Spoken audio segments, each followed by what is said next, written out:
Rob, what are some common mistakes that brands make when they're preparing for peaks? Yeah, so I'd look at it as opportunities, right? Opportunities for change. And it's really around, I keep berating the point around forecasting, but having that forecasting in place is crucial.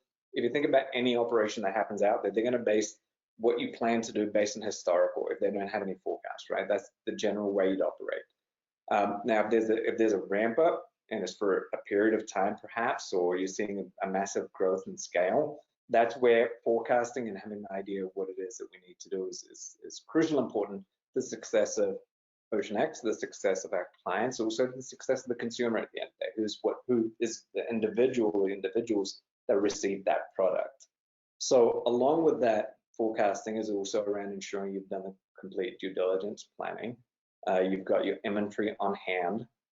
You also have thought about, Joe and team talk about stress testing, like that is around the idea that what happens if, right? So if there's a disaster, there's a situation, what's your capability at the end of the day?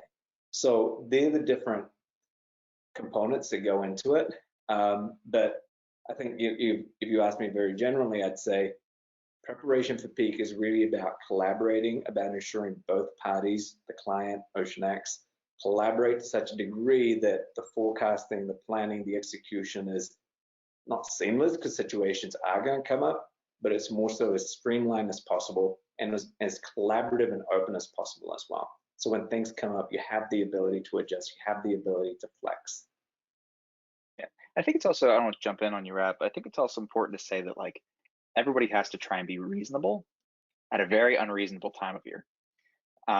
So if I ask OceanX, if I tell OceanX, you'll need to ship based on our forecast 10,000 orders a day, let's say, and our forecast comes in, or the actual charge, the actual amount of work that comes in is double that. Well, I can't really yell at Rav too much for not being able to ship 20,000 orders a day when they didn't staff for that, hire for that, build for that. All I can hope at that point is they do their best, but be stressed out on my own.